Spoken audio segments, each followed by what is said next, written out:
In 1922, deep beneath the burning sands of Egypt's Valley of the Kings, a tomb was opened that had been sealed for over 3,000 years. Inside lay a treasure trove of gold, artifacts, and a priceless glimpse into history. But something else was rumored to have escaped with it. A curse, a malevolent force that many believe brought a swift and terrible death to those who dared to enter. For years, the British archaeologist Howard Carter had been consumed by a singular obsession: the search for a lost pharaoh's tomb. Not just any pharaoh, but the young boy King Tutankhamun, who ascended to the throne as a child and died mysteriously before his 20th birthday. Many experts in the field had given up, convinced the tomb was either looted in antiquity or lost forever to the shifting sands of time. But Carter refused to yield. He felt it was out there, waiting. Then, on a fateful day in November 1922, the impossible happened. A young water boy, fetching water for the crew, stumbled upon a stone step carved into the bedrock, hidden just beneath the surface. With growing excitement, the workers cleared the sand and debris, revealing a staircase descending into the darkness. Carter's heart began to race. After all the years of searching, could this finally be it? An untouched royal tomb, sealed and forgotten. As they cleared the final doorway, Carter, with trembling hands, made a small breach. He held a candle to the opening and peered inside. His financial backer, Lord Carnarvon, stood anxiously behind him, asking, "Can you see anything?" A long, breathless silence followed, and then Carter uttered the now immortal words, "Yes, wonderful things." But hidden among the golden chariots, the jewel-encrusted thrones, and the alabaster jars, there was a disquieting presence.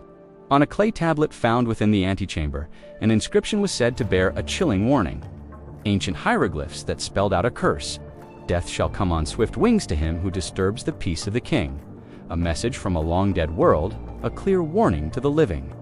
But in the excitement of the greatest archaeological find in history, the warning was dismissed. After all, it was just ancient superstition, a myth, or so they thought. The euphoria of the discovery would be short-lived. Just a few months later, the shadow of the curse began to fall. Lord Carnarvon, the man who funded the entire expedition, was bitten by a mosquito on his cheek while in Luxor. The bite became infected, and soon a raging fever took hold. Within days, he was dead. But the strangeness didn't end there. At the exact moment of his death in Cairo, a massive power failure plunged the entire city into darkness, and hundreds of miles away, back on his estate in England. His beloved dog Susie let out a final howl and died at the very same instant. Coincidence?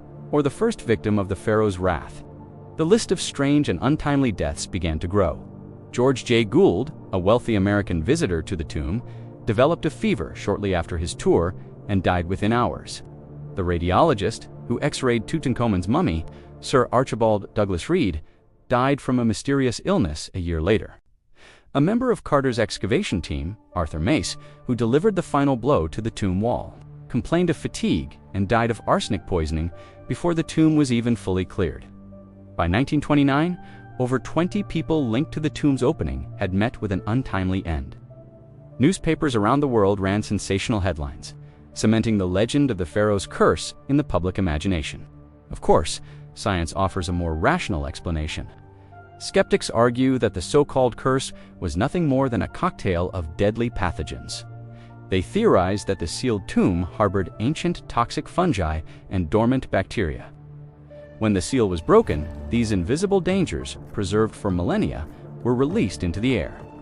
Infecting those with weakened immune systems, this could explain the fevers and respiratory illnesses that claimed several victims.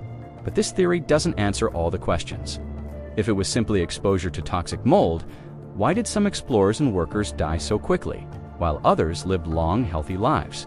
Most puzzling of all, Howard Carter himself, the man who spent a decade inside the tomb, breathing its air day after day, lived for another 16 years, dying of natural causes at the age of 64.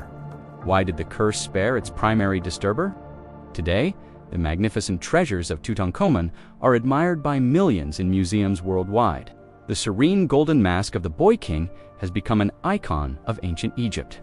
But behind its beauty, the legend of the curse lingers. A story that blurs the line between fact and folklore. Was it all just a string of tragic coincidences, amplified by a sensation-hungry press? Was it ancient science, a biological booby trap left by clever priests? Or was it a true supernatural warning, a final, desperate attempt by a long-lost civilization to protect their king's eternal rest? Perhaps some doors in history were never meant to be opened, and perhaps some secrets are sealed for a reason.